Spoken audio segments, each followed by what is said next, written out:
Meron po mga Christian vloggers, mga sensitive po sila. At ang hindi ko po nagustuhan doon sa kanilang content, inilagay po nila, "Do not listen to Hillsong music anymore."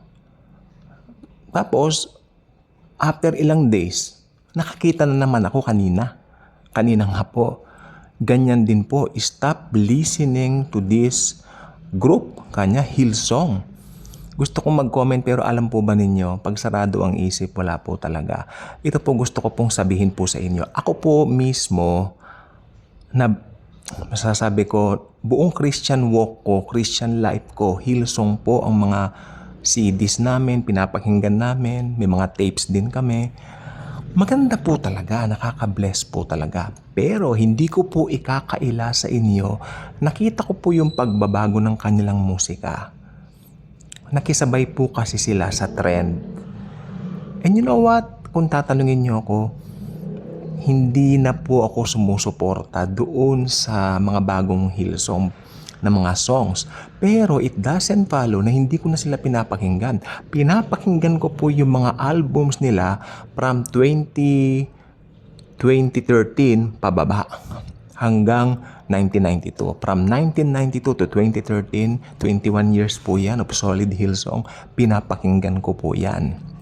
Kasi talagang makikita mo solid worshipers po sila. Especially sa pangunguna ni Ruben Morgan at ng popular syempre na songwriter ng The Power of Your Love, si Miss Darlene Sheck. Wala na rin po sila sa Hillsong ngayon. Pero nandoon po talaga yung mga legacy na ibinigay ng Panginoon sa kanila.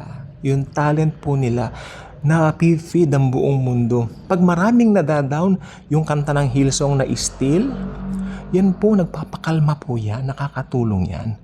Kaya, yung mga nagsasabi na hindi papakinggan ng Hillsong, bakit naman po? Alam niyo po kasi may iskandalo si Brian Houston, yung kanila pong pinaka-founder, no? Yung mga producers ng mga songs na to. Hindi pa po alam kung ano yung kahihinatnan. Hinihintay pa po ngayon. Pero kasi yung mga aligasyon sa kanya masyado pong mabibigat. Yun naman ang ito na po malungkot. May mga flaws ang tao, may mga pagkakamali ang tao, pero wag mo idadama yung organization kasi yung Hillsong na mga songs, especially yung mga gawa ni Miss Darlene Sheck at saka ni Ruben Morgan, tsaka ni Russell Fragar, magaganda po yan. Solid yan na mga songs yan na iniingatan ng Panginoon yan. Ang Panginoon ang inspirasyon sa likod lang yan.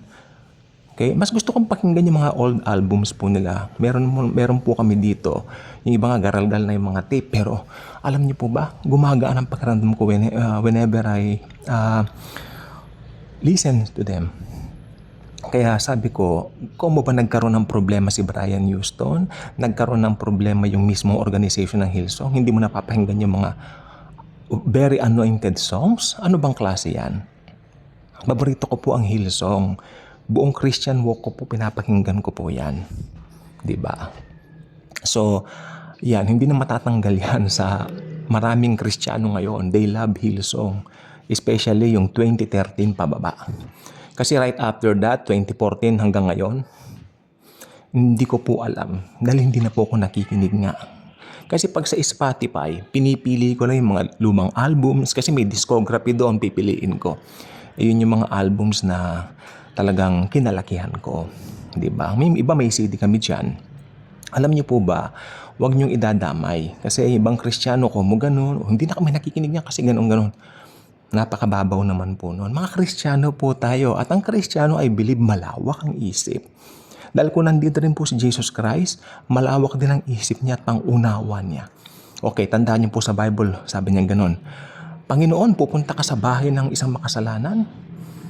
Di ba si Sakeo? Pero pumunta siya doon. Oo. Sapagkat sabi niya, ang nangangailangan ng manggagamot ay yung mga tao na may karamdaman. At kung wala kang karamdaman, hindi ka na kailangan ng manggagamot. You don't need me anymore because, di ba? Magaling ka na eh. Yun ang mga Pharisees, mga Pariseo. Nakakalungkot, maraming Kristiyano ngayon merong parasitical attitude.